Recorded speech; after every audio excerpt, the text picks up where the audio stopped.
আসসালামু আলাইকুম। আয়াতম কুকিংয়ে আপনাদের জানাই সকলকে স্বাগতম। এই শীতের সন্ধ্যায় কিছু মুখরোচক বা চটপটা খেতে খুবই ভালো লাগে, তাই না বন্ধুরা? তবে দেরি কিসের, বাড়িতে থাকা উপকরণ দিয়ে খুব সহজে বানিয়ে নিতে পারো এই নতুন রেসিপিটি। খেতে কিন্তু অসাধারণ হয়, বাড়িতে থাকা উপকরণ দিয়ে বানিয়ে নিতে পারবে একদম কম সময়ের মধ্যে। আর এটা বানিয়ে এক সপ্তাহ মতো স্টোর করে রাখতে পারবেন ফ্রিজের মধ্যে, যখন ইচ্ছা তখন বার করে ফ্রাই করে খেয়ে নিতে পারবেন। তবে চলো দেরি না করে রেসিপিটি শুরু করা যাক। শুরু করার আগে প্রত্যেকবারের মতন অনুরোধ জানাই, রেসিপিটি ভালো লাগলে প্লিজ লাইক কমেন্ট শেয়ার করে যাবেন। আর যারা আমার চ্যানেলে নতুন, চ্যানেলটিকে সাবস্ক্রাইব করে পাশে থাকার জন্য অনুরোধ জানাচ্ছি। দেখো এখানে প্রথমে আমি নিয়ে নিচ্ছি 1 কাপ পরিমাণ বাঁধাকপি কুচি। এখানে আমি ছোট ছোট করে চপারের সাহায্যে চপ করে নিয়েছি সবগুলো ভেজিটেবিল। এখানে নিয়ে নিচ্ছি 1/2 কাপ পরিমাণ গাজর, নিয়ে নেব 1/2 কাপ পরিমাণ পেঁয়াজ, আর নিয়ে নিচ্ছি এখানে বিনস, কিছুটা বিনস নিয়েছি, আর নিয়েছি ক্যাপসিকাম। তবে ক্যাপসিকাম, বিনস যেগুলো ভেজিটেবলগুলো আছে এর মধ্যে থেকে যেগুলো আপনাদের পছন্দ তার কোয়ান্টিটি বাড়িয়ে বা কমিয়ে নিতে পারেন। আবার চাইলে এখানে আরও অন্যান্য ভেজিটেবল অ্যাড করতে পারেন আপনাদের পছন্দ মতন। এবার দিয়ে দিচ্ছি কিছুটা ধনিয়া পাতা কুচি। এবার এখানে দিয়ে দেবো স্বাদ অনুযায়ী লবণ। অল্প একটু লবণ দিয়ে এটাকে মাখিয়ে আমি রেখে দেবো 5 মিনিটের জন্য, যাতে এর মধ্যে থেকে পানিগুলো বেরিয়ে আসে। এই স্টেপটা অবশ্যই ফলো করতে হবে, যার থেকে পানিগুলো বেরিয়ে আসে। পানিগুলো যদি না ভালোভাবে বেরোয় তাহলে এটা বাইন্ডিং করতে অনেকটাই অসুবিধা হবে, পরে রেসিপিটি বানাতে একদমই ভালো হবে না আর বাইন্ডিংও হতে চাইবে না। তাই ভালোভাবে লবণ মাখিয়ে এটা আমি 5 মিনিটের জন্য রেস্টে রেখে দেবো। এই কাজটা আবারও বলছি, একদমই মিস করবেন না, তাহলে দেখবেন রেসিপিটি একদমই ভালো হচ্ছে না। দেখো এখানে আমার লবণটা ভালোভাবে মিক্স করা হয়ে গেছে, এটা এবার আমি সাইডে রেখে দিচ্ছি। ফিরে আসছি 5 মিনিট পর। দেখো 5 মিনিট পর ফিরে এসেছি। সবজিগুলো থেকে অনেকটা পরিমাণ পানি বেরিয়ে এসেছে। এইভাবে করে নিচে যতটা পানিটা বের করানো যায় ততটা বেশি করে পানিটা চিপে চিপে বার করে নিতে হবে। এখানে খুব ভালো করে পানিটা বার করে নিতে হবে। দেখো এখানে আমার পানিটা বের হয়ে গেছে। এখানে আমি ভেজিটেবলগুলো খুব ভালোভাবে পানি নিচড়ে একটি স্টিনারের মধ্যে রেখে দিয়েছি। তবে আপনারা চাইলে এখানে সুতির কাপড় দিয়েও পানিটাকে ঝরিয়ে নিতে পারেন। এবার পানিটা যেটা বেরিয়েছে ওটা আমি ফেলবো না, ওটা আমি রেখে দেবো পরে কাজে লাগাবার জন্য। তবে কখন কাজে লাগাচ্ছি এটা অবশ্যই দেখতে হবে। দেখো এবার আমি আরেকটা মিক্সি বাউলের মধ্যে নিয়ে নিচ্ছি ভেজিটেবলগুলো, পানি ঝরানো ভেজিটেবলগুলো। এবার তার মধ্যে দিয়ে দিচ্ছি একটি বড় সাইজের আলু। এখানে আমি আগে থেকে সিদ্ধ করে রেখেছিলাম আলুটা সিদ্ধ হয়ে গেলে এখানে আমি গ্রেট করে নিয়েছি, তবে আপনারা চাইলে ভালোভাবে ম্যাশ করে নিতে পারেন। এবার দিয়ে দিচ্ছি 50 গ্রাম মতন পনিরটাকেও আমি ভালোভাবে গ্রেট করে নিয়েছিলাম। এবার দেখো এখানে দিয়ে দিচ্ছি লেবুর রস। এখানে 1 টেবিল চামচ পরিমাণ লেবুর রস দিয়ে দিচ্ছি। তবে আপনারা চাইলে এখানে লেবুর রসের বদলে চাট মশলাটাও ইউজ করতে পারেন। তবে চাট মশলাটা তো বাড়িতে সকলের সবসময় অ্যাভেলেবেল থাকে না, তাই এখানে আমি লেবুর রসটা ইউজ করছি। এখানে আলু, ভেজিটেবল আর পনিরটা ভালোভাবে মিক্স করে নিতে হবে, কিন্তু তার আগে এখানে দিয়ে দিচ্ছি আমি 2 টেবিল চামচ পরিমাণ কর্নফ্লাওয়ার। এখানে কর্নফ্লাওয়ার বদলে কর্নস্টার্চটাও দিতে পারো, আবার চাইলে এখানে চালের গুঁড়োটাও ইউজ করতে পারো। এখানে বাইন্ডিংয়ের জন্য আমি ইউজ করছি। এবার এখানে দিয়ে দিচ্ছি 1 টেবিল চামচ পরিমাণ সয়া সস। এখানে সয়া সস, ডার্ক সয়া সসটা আমি ইউজ করছি, তবে আপনাদের কাছে যে সয়া সসটা অ্যাভেলেবেল থাকবে সেই সয়া সসটা ইউজ করতে পারো। দেখো এখানে দিয়ে দিচ্ছি 1/4 চা চামচ পরিমাণ গোলমরিচের গুঁড়ো। এই রেসিপিটি যেহেতু বাচ্চাও খাবে তাই এখানে আমি গোলমরিচের গুঁড়োটা অল্প পরিমাণে ব্যবহার করছি, তবে আপনারা চাইলে গোলমরিচের গুঁড়োর কোয়ান্টিটিটা বাড়িয়েও নিতে পারেন। এবার দেখো এখানে দিয়ে দিচ্ছি আমি চিলি ফ্লেক্স। এখানে চিলি ফ্লেক্স আমি দিয়ে দিচ্ছি ওই 1/4 চা চামচ পরিমাণ। চিলি ফ্লেক্সটাও আপনারা চাইলে কোয়ান্টিটিটা বাড়িয়ে নিতে পারেন, তবে আমি এখানে অল্প পরিমাণেই ব্যবহার করছি। এখানে আপনারা চাইলে কাঁচা লঙ্কাটাও ইউজ করতে পারেন। আমি আর কাঁচা লঙ্কাটা ইউজ করলাম না, যেহেতু এখানে বাচ্চারাও খাবে এই রেসিপিটি, তাই আমি কাঁচা লঙ্কাটা ইউজ করলাম না। এখানে দিয়ে দিচ্ছি আদা রসুনের পেস্ট 1 চা চামচ করে। আদার পেস্টটা দিচ্ছি 1/2 চা চামচ, রসুনের পেস্টটা দিচ্ছি 1/2 চা চামচ পরিমাণ। এবার এখানে খুব ভালো করে মিক্স করে নিতে হবে সব কিছু, যাতে ভালোভাবে মিক্স হয়ে যায়। এখানে হাতের সাহায্যে ভালোভাবে মিক্স করতে হবে যাতে বাইন্ডিংটা খুব ভালো করে হয়। দেখো এখানে আমার ভালোভাবে মিক্স করা হয়ে গেছে। এবার আমি এর মধ্যে আরও বাকি উপকরণগুলো মিক্স করে দেবো। দেখো এখানে দিয়ে দিচ্ছি স্বাদ অনুযায়ী লবণ। এখানে লবণের পরিমাণটা কম দিতে হবে, যেহেতু আমি ভেজিটেবলটা লবণের মধ্যে দিয়ে রেখে দিয়েছিলাম, তার মধ্যে অল্প একটু লবণ ছিল, তাই এখানে আমি আরও অল্প লবণ ব্যবহার করছি। এবার দিয়ে দিচ্ছি ব্রেড ক্রাম্বস। এখানে আমি বাড়িতে বানানো ব্রেড ক্রাম্বসটা ইউজ করেছি, কিছু না, বাস ওই ব্রেডগুলোকে নিয়ে আমি মিক্সিতে ব্লেন্ড করে নিয়েছিলাম। আর দেখো এইভাবে ব্রেড ক্রাম্বস বানিয়ে নিয়েছি বাড়িতে খুব সহজেই। এবার দিয়ে দিচ্ছি, এবার এখানে দিয়ে দিচ্ছি আজিনামোটো। এখানে আজিনামোটো ওই 1/4 চা চামচ পরিমাণ দিয়ে দিচ্ছি। তবে আজিনামোটোটা অপশনাল, আপনারা চাইলে স্কিপও করতে পারেন, আবার চাইলে আজিনামোটোর বদলে অ্যারোমা পাউডারও ইউজ করতে পারেন। এখানে আজিনামোটোটা এর জন্য ইউজ করা হচ্ছে যাতে রেস্টুরেন্টের স্বাদটা বাড়িতেই আনা যায়, তার জন্য এখানে আজিনামোটোটা ইউজ করছি। তবে আপনারা চাইলে স্কিপও করতে পারেন। দেখো এবার আমি ভালোভাবে এটা মিক্স করে নিচ্ছি আবারও। এখানে আমার মিক্স করা হয়ে গেছে। এবার দেখো এখানে আমি নিয়ে নিচ্ছি 2 ধরনের কাঠি।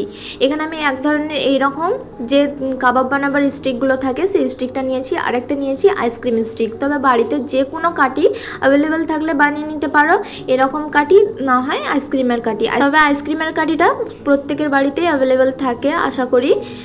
দেখো এবার আমি কি করছি, অল্প একটু মিশ্রণ নিয়ে এইভাবে করে হাতে মুঠোয় করে নিয়ে এইভাবে করে শেপ দিয়ে নেব। এখানে খুব বেশি হেভি করা যাবে না, অল্প অল্প মিশ্রণ নিয়ে এখানে মিক্স করতে, এইভাবে করে শেপ দিয়ে নিতে হবে। হাতের মধ্যে যদি লেগে যায় তাহলে হাতের মধ্যে অল্প একটু তেল ব্রাশ করে নিতে পারো। দেখো এখানে আমি সবগুলো শেপ দিয়ে নিয়েছি। আরও একটি লাস্ট আমি দেখিয়ে দিচ্ছি। দেখো এখানে আমি তেল দিয়ে হাতটা একটু ব্রাশ করে নিয়েছিলাম বা হাতের মধ্যে তেল লাগিয়ে নিয়েছিলাম। এবার অল্প একটু মিশ্রণ নিয়ে এইভাবে করে আমি শেপ দিয়ে নিচ্ছি। আশা করি দেখে নিশ্চয়ই বুঝতেই পারছো যে কিভাবে আমি করছি। এখানে আমি সবগুলো বানিয়ে নিচ্ছি। এখানে যতগুলো মিশ্রণ ছিল তার মধ্যে থেকে এখানে আমার 11টা হয়েছিল। এইভাবে করে একটু চেপে চেপে ভালো করে কাঠির মধ্যে লাগিয়ে নিতে হবে, না হলে তেলের মধ্যে দিলে এটা ছেড়ে যাবে। তাই এইভাবে করে ভালো করে এইভাবে একটু শেপ দিয়ে নিতে হবে। দেখো এখানে আমার সবগুলো তৈরি হয়ে গেছে। এবার আমি এগুলোকে সাইডে রেখে দিচ্ছি। অন্যদিকে একটি বোলের মধ্যে নিয়ে নিচ্ছি ময়দা। এখানে 1 কাপ পরিমাণ ময়দা নিয়েছি আমি। এখানে যে কোনো কোয়ালিটির ময়দা নিয়ে নিতে পারো। এবার এর মধ্যে দিয়ে দিচ্ছি 1/4 চা চামচ পরিমাণ গোলমরিচের গুঁড়ো। এবার এখানে দিয়ে দেব আমি কাশ্মীরি লঙ্কার গুঁড়ো। এখানে কাশ্মীরি লঙ্কার গুঁড়োটা কালারের জন্য ইউজ করছি, তবে আপনারা চাইলে স্কিপও করতে পারেন। দিয়ে দিচ্ছি 1 টেবিল চামচ পরিমাণ কর্নফ্লাওয়ার। এখানে কর্নফ্লাওয়ারটা আমি দিয়েছি, তবে আপনারা চাইলে আবারও বলছি কর্নস্টার্চ বা চালের গুঁড়োটাও ইউজ করতে পারেন। এখানে কাশ্মীরি লঙ্কার গুঁড়োটা কালারের জন্য ইউজ করেছি, তবে আপনারা চাইলে স্কিপও করতে পারেন। এবার দেখো এখানে আমি এগুলোকে ভালোভাবে মিক্স করে নেব। তার আগে আমি এখানে দিয়ে দিচ্ছি স্বাদ অনুযায়ী লবণ। লবণটা অবশ্যই এই পর্যায়ে ইউজ করতে হবে, নাহলে ওপরের লেয়ারটা খেতে একদমই ভালো লাগবে না। শুকনো উপকরণগুলো ভালোভাবে মিক্স করে নিতে হবে। মিক্স করা হয়ে গেলে এবার এখানে আমি অল্প অল্প পানি দিয়ে একটি ঘোল তৈরি করে নেব বা একটা ব্যাটার তৈরি করে নেব। এখানে খুব বেশি পাতলাও করা যাবে না, আবার খুব বেশি ঘনও করা যাবে না। এখানে একেবারেই পানি দিয়ে দেব না, অল্প অল্প পানি দেব আর একটি মিশ্রণ তৈরি করে নেব। ভালোভাবে মিক্স করতে হবে যাতে কোনো লাম্পস না থাকে।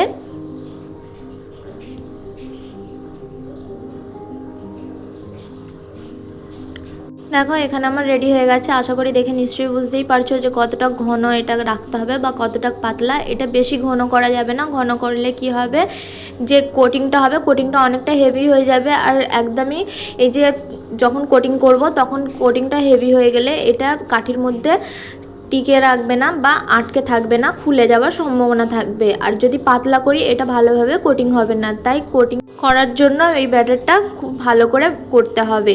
দেখো এখানে এবার আমি ওই যে ব্যাটারটা বানিয়েছিলাম ওর মধ্যে ডিপ করে নিয়েছি। এবার যে ব্রেড ক্রাম্বটা আছে ওর মধ্যে এইভাবে করে কোট করে নেব। এবার হালতো হাতে এইভাবে করে একটু চাপ দিয়ে এইভাবে করে ব্রেড ক্রাম্বটা লাগিয়ে নিতে হবে। আমি এখানে সিঙ্গেল কোটই করেছিলাম, তবে আপনারা চাইলে ডবল কোটও করে নিতে পারেন। এবার আলতো হাতে এইভাবে করে চেপে চেপে নিতে হবে। এইভাবে করে আমি সবগুলো বানিয়ে নেব। দেখো এখানে আমার সবগুলো বানানো হয়ে গেছে। এবার এগুলোকে ফ্রাই করে নেওয়ার পালা। তবে আমি এখানে সবগুলো ফ্রাই করব না, এগুলোকে আপনারা চাইলে স্টোর করেও রেখে দিতে পারেন ফ্রিজের মধ্যে। এটা আমি এয়ারটাইট কন্টেনারে স্টোর করে রেখে দেবো। যতটুকু আমার ফ্রাই করার দরকার আমি ততটুকু ফ্রাই করব, বাকিটা আমি এয়ারটাইট কন্টেনারে স্টোর করে ফ্রিজের মধ্যে রেখে দেবো। আপনারাও চাইলে এইভাবে করে স্টোর করে রেখে দিতে তখন ইচ্ছা বার করে ফ্রাই করে খেতে পারেন। তবে এটা 6 থেকে 7 দিন মতন এয়ারটাইট কন্টেনারে স্টোর করে রাখা যায়। দেখো এখানে আমি ফ্রাই করে নেব, তার জন্য আমি তেল গরম হতে বসিয়ে দিয়েছি। তেলটা গরম হয়ে আসলে আসলে এবার আমি একে একে দিয়ে দেবো।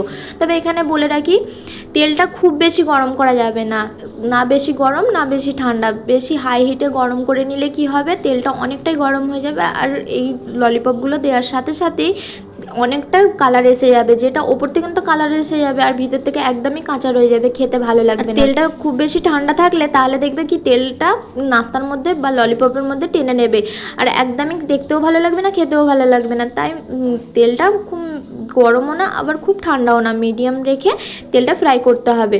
আর গ্যাসের ফ্লেমটা অবশ্যই মিডিয়াম রাখবে।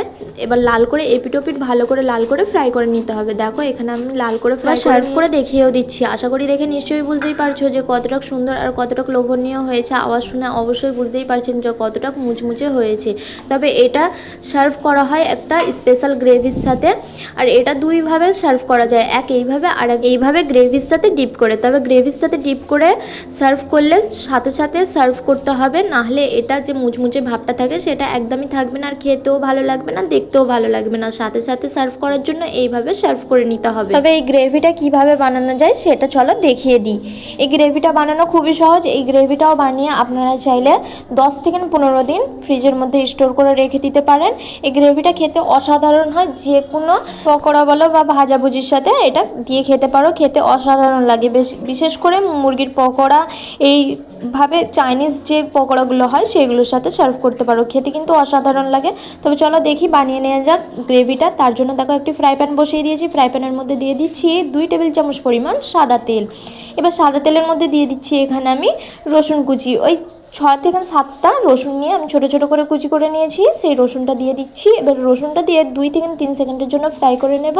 এরপর দিয়ে দিচ্ছি আমি এখানে হাফ কাপ পরিমাণ পেঁয়াজ কুচি। এখানে ছোটো ছোটো করে পেঁয়াজটাকেও কুচি করে নিতে হবে, আপনারা চাইলে এখানে চপ করে নিতে পারেন চপারের সাহায্যে। এবার দেখো রসুন আর পেঁয়াজটা খুব ভালোভাবে ফ্রাই করতে হবে যতক্ষণ পর্যন্ত না গোল্ডেন হয়ে আসে কালারটা। গ্যাসের ফ্লেমটা লো টু মিডিয়ামে রাখতে হবে। দেখো এখানে গোল্ডেন হয়ে এসেছে, খুব সুন্দরভাবে কালার এসে গেছে। এই পর্যায়ে আমি অ্যাড করে দিচ্ছি সেজওয়ান সস। এখানে সেজওয়ান সসটা ইউজ করতে হবে অবশ্যই। এখানে আমার বাড়িতে বানানো সেজওয়ান সস, এটা ইউজ করছি। আপনারা যদি দেখতে চান অবশ্যই কমেন্ট করে জানাবেন, আমি আপনাদের সাথে অন্য একদিন শেয়ার করব। দেখো এখানে সেজওয়ান সসটা দিয়ে দিতে হবে 2 টেবিল চামচ পরিমাণ। এবার সেজওয়ান সসটা খুব ভালোভাবে মিক্স করে নিতে হবে পেঁয়াজ আর রসুনের সাথে। এবার সেজওয়ান সসটা পেঁয়াজ আর রসুনের সাথে মিক্স করে লো ফ্লেমে এটা রান্না করতে হবে বা ফ্রাই করতে হবে যতক্ষণ পর্যন্ত না এই সসের মধ্যে থেকে বা পেঁয়াজ রসুনের থেকে একটা সুন্দর কালার চলে আসে আর তেল ছেড়ে আসে। দেখো এখানে খুব ভালোভাবে ফ্রাই করা হয়ে গেছে, তেলও খুব সুন্দরভাবে ছেড়ে এসেছে। এই পর্যায়ে আমি এখানে অ্যাড করে দেব টমেটো কেচাপ। এখানে যে কোনো কোয়ালিটির টমেটো কেচাপটা ইউজ করতে পারো। টমেটো কেচাপটা এখানে আমি দিয়ে দিচ্ছি 4 টেবিল চামচ পরিমাণ।